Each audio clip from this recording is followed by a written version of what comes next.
It arrived without any theatrics. There were no sirens, no cries of despair, no falling into the embrace of unfamiliar faces.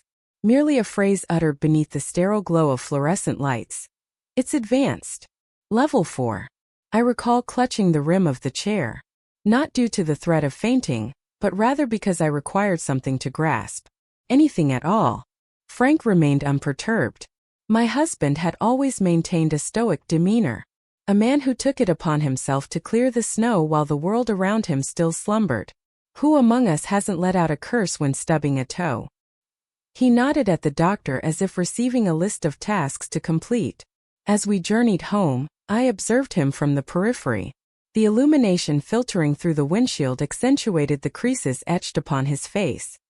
He gripped the wheel tightly, as if it were the sole anchor in a world that felt increasingly unsteady.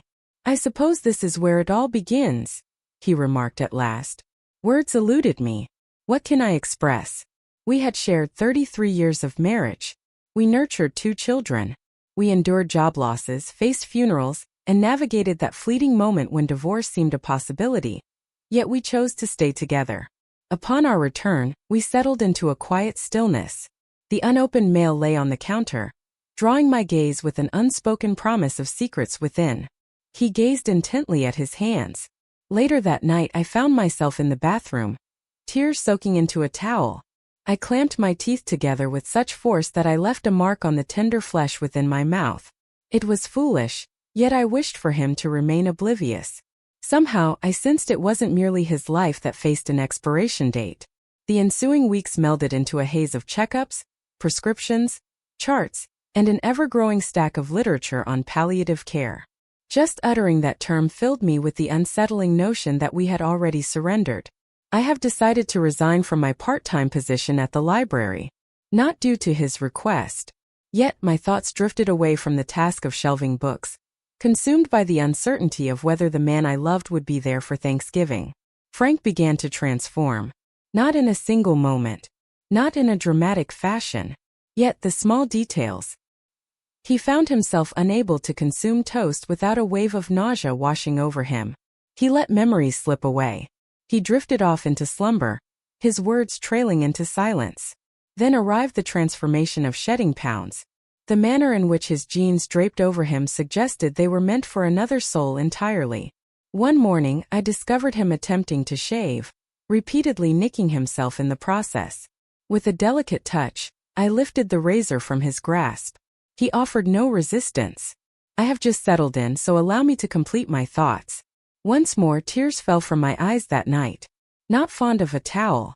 In the kitchen once more solitude enveloped me, the fridge humming softly as if it were feigning a pulse of its own. It was then that the hospice coordinator reached out, informed me that we qualified for in-home nursing assistance. I agreed before her words had fully escaped her lips.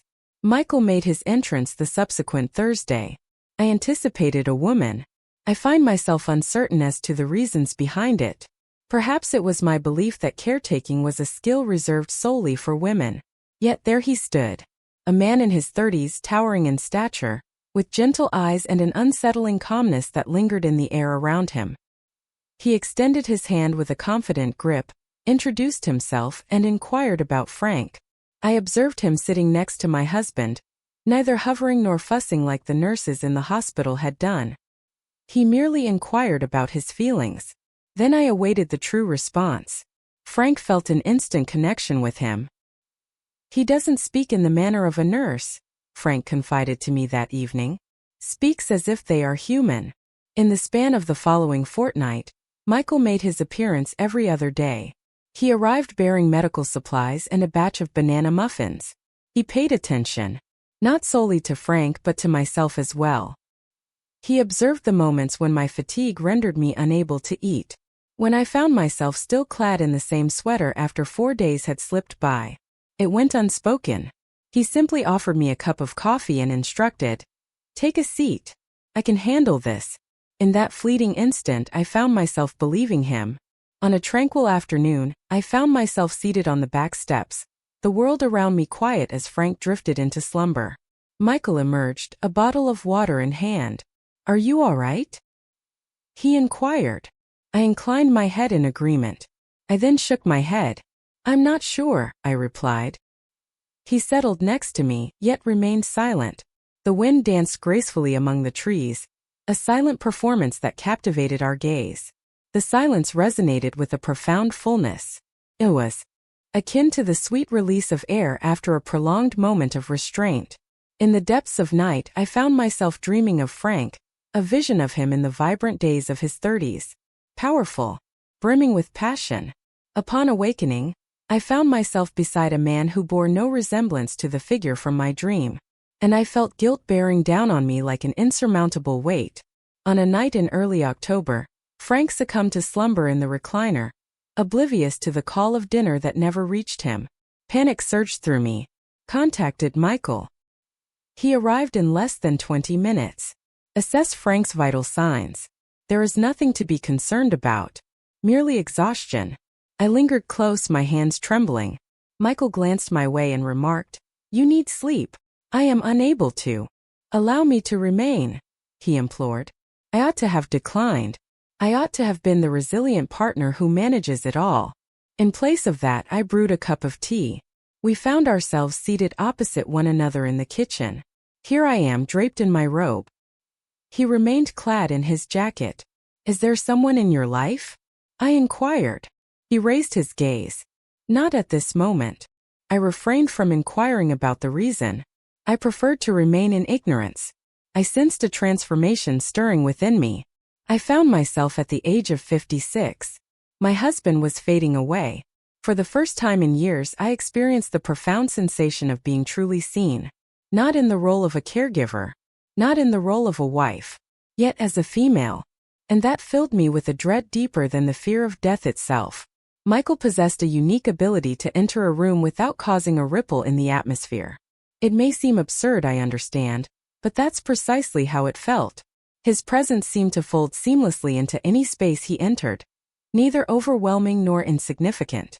As if he possessed the uncanny ability to contribute without ever drawing attention to himself. Following that night in the kitchen, the changes did not occur all at once. No lightning bolt appeared. Simply little details. The manner in which his voice softened as Frank drifted into slumber. He lingered at the threshold when I answered the door, inquiring if it was a good time for a visit. He always maintained his boundaries. Yet, I discovered a yearning within me for him to do so. Frank's decline had begun to accelerate more rapidly than we had anticipated. His appetite waned to the point of near absence. He started to lose track of the days. At times, he seemed to lose track of the fact that our daughter had left home years prior. On a quiet afternoon, he raised his voice. "Amy, where is my coat?" And I couldn't help but smile as I softly reminded him that Amy was now in Colorado, raising 2 children of her own. He blinked, then replied, "Right, of course. How foolish of me." Yet it was far from silly. It was utterly terrifying. I clasped his hand gently until slumber claimed him, and as I stepped into the kitchen, I found Michael already immersed in the task of arranging the pill boxes. He refrained from inquiring about the events that transpired. He merely gazed at me and inquired, "Would you care for some tea?"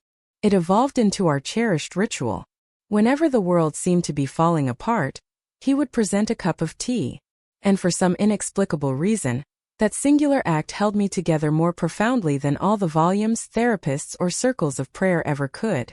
Michael possessed a subdued past. Though it wasn't something I sought, he presented fragments bit by bit. For nearly a decade, he had dedicated himself to the compassionate realm of hospice care. He had experienced the profound loss of his mother at a tender age. Unwed, he expressed a fondness for jazz and the thrill of long drives without a specific destination in mind. He brought to mind the sort of man I might have been drawn to, had I been in my youth. Had I encountered him prior to my transformation into a wife, a mother, a woman weathered by the passage of time. One evening, as we lingered outdoors with Frank in a gentle slumber, he remarked, "You don't share much about yourself." I smiled, though the humor eluded me. "Not much can be said."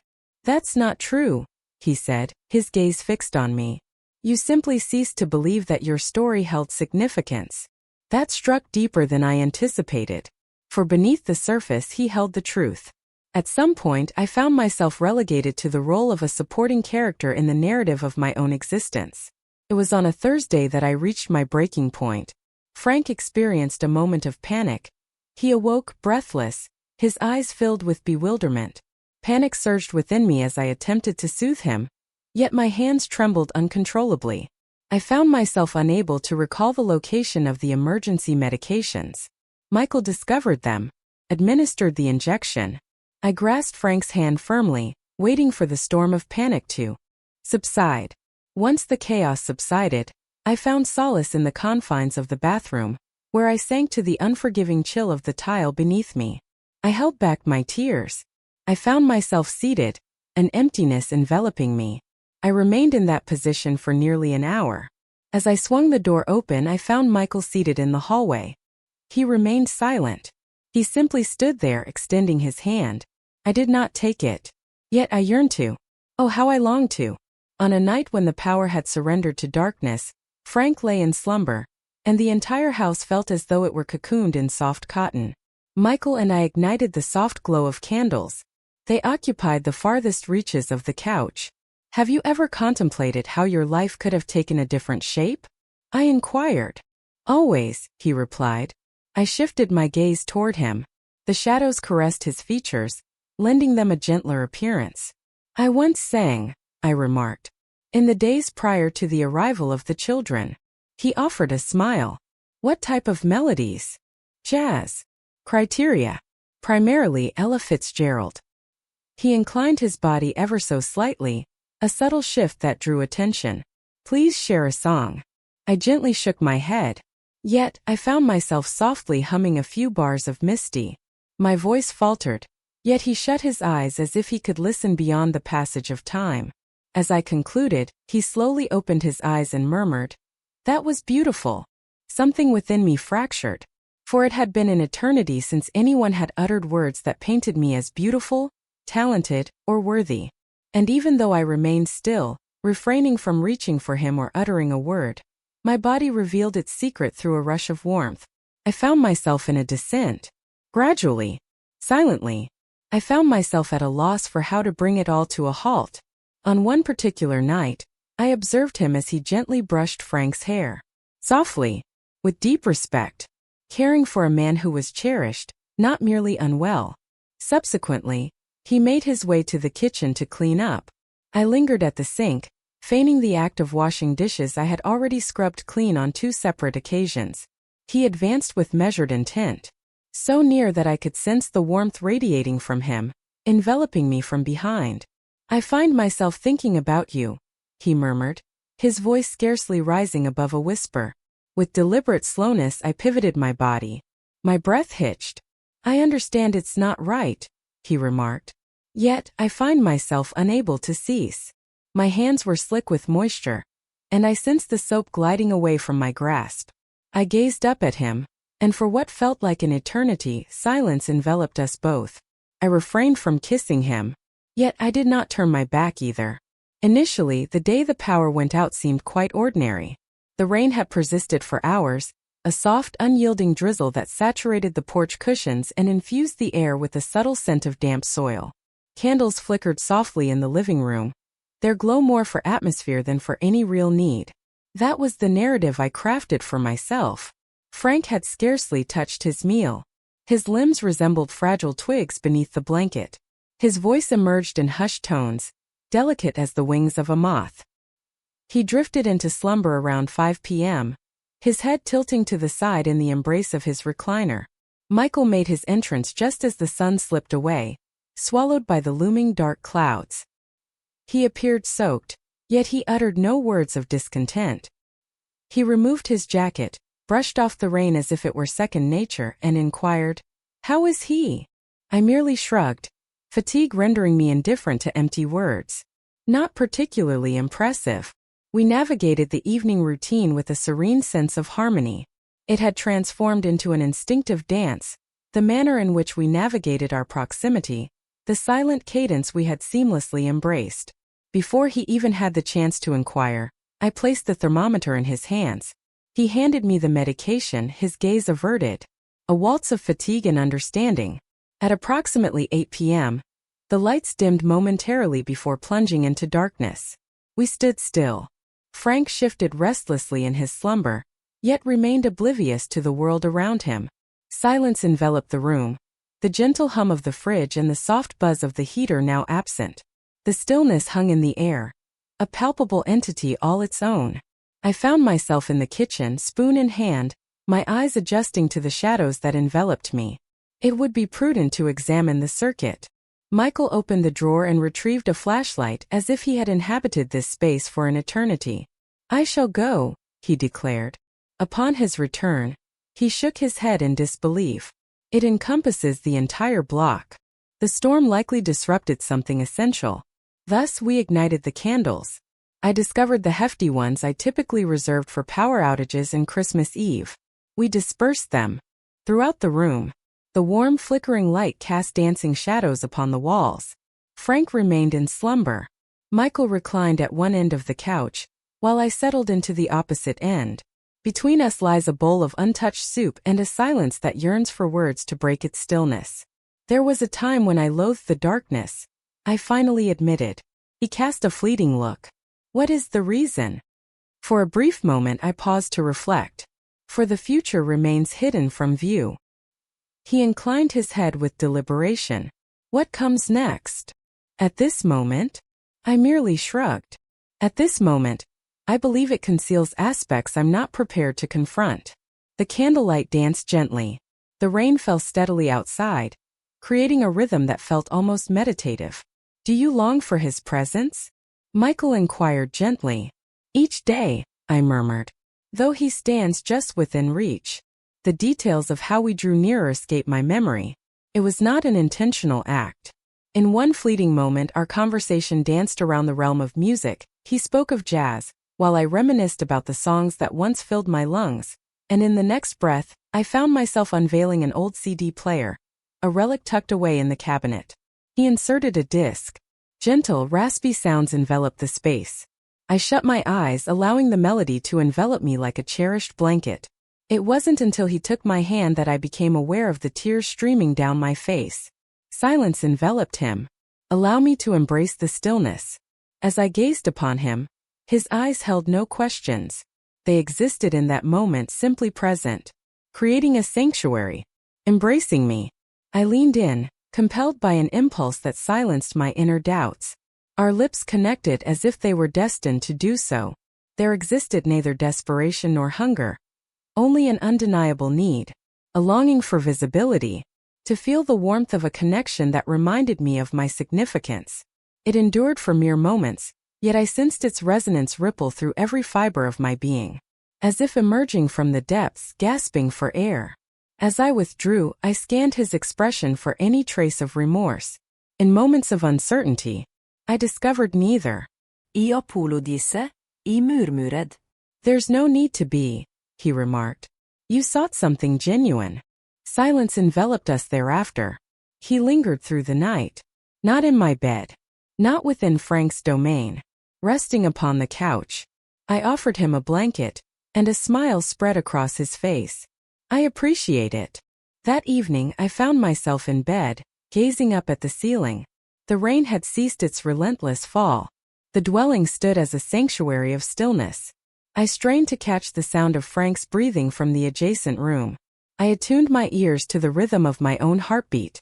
I found myself questioning whether I had just enacted the gravest treachery of my existence, or if I had merely come to the realization that I was indeed still breathing.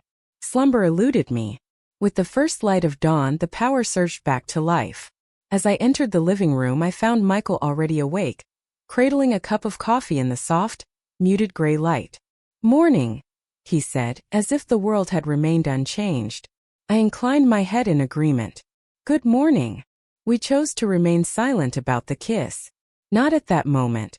Yet, the dynamics of our relationship had shifted irrevocably. And the room, the one untouched by light for hours, now bore a truth that neither of us could ignore. The gentle whisper of my name roused me from slumber. Not murmured, not imagined, but articulated. Lucid. Sturdy. A voice I hadn't encountered in weeks. "Diana." I jolted upright too quickly. A A searing sensation gripped my chest. The corridor lay shrouded in darkness, yet it was far from quiet. The soft rustling of blankets filled the air, accompanied by the familiar creak of his recliner. "Diana," Frank called out once more, his voice rising in volume. I sprinted. Michael had arrived, positioned on his knees beside the recliner.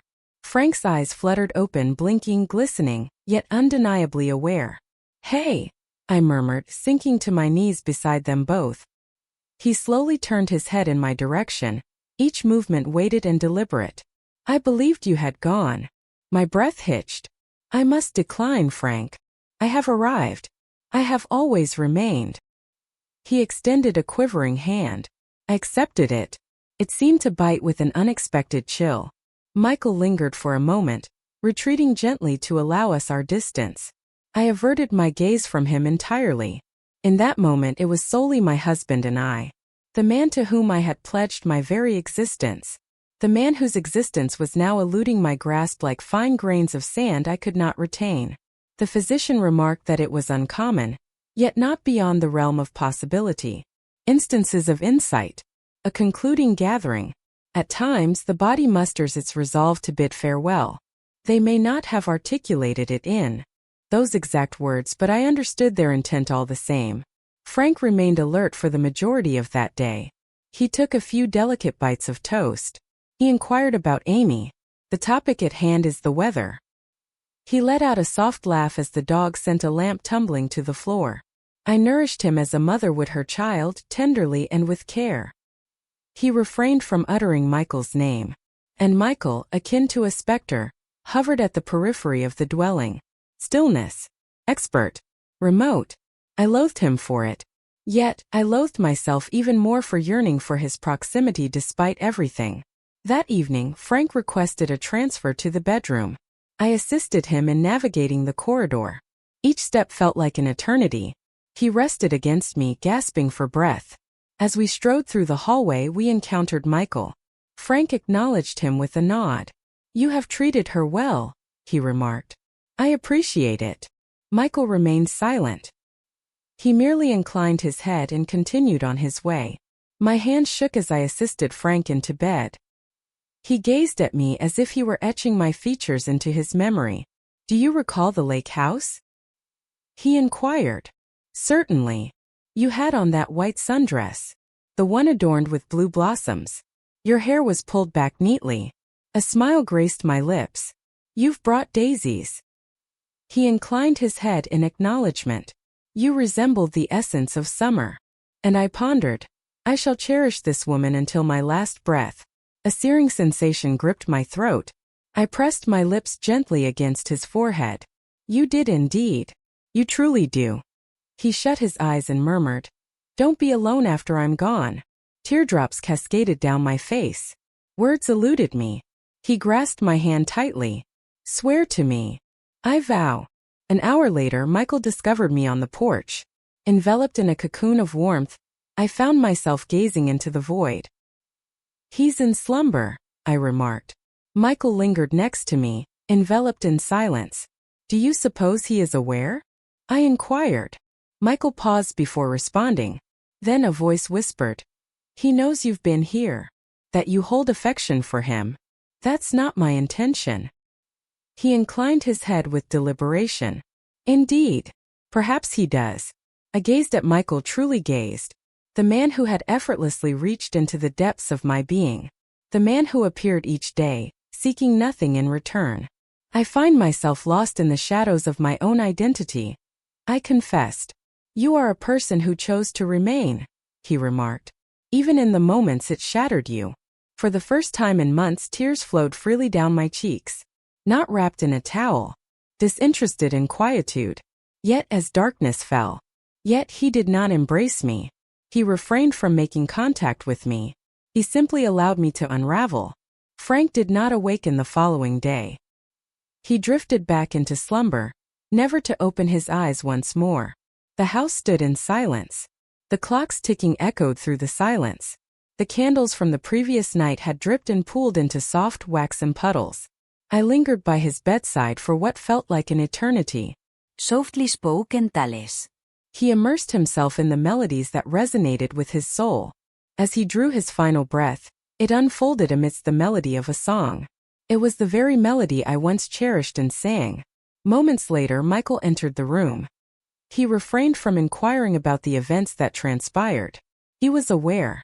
We lingered there, flanking the bed. A man who cherished me for many years. A man who cherished me in silence, wholly without any demands. And there I stood, caught in the space between. Unprepared to make a transition. Unprepared to bid farewell. The funeral unfolded in hushed tones. Only family, a handful of close friends, and the pastor who had been acquainted with Frank since our arrival in town. The weather was gentle, tender sunlight, a breeze that whispered like a soft breath. I donned navy, not black. Frank had always held a disdain for the color black. Claimed it was overly dramatic. Reserved that for the opera singers, he had once quipped. Michael failed to arrive. I did not request that of him. He was well aware. A solitary white lily arrived, accompanied by a note that read, "He was fortunate to be loved by you. So was I." I carefully folded the note and placed it within the pages of my diary. I have not cast my gaze upon it since that moment. Yet I am fully aware of its precise location. The days following the funeral unfurled like a delicate thread, elongated and fragile. Each day I found myself tidying the kitchen 3 times. The spice rack has been thoughtfully rearranged. Responded to sympathy cards with a touch of mechanical grace. Individuals presented dishes of comfort and well-worn phrases.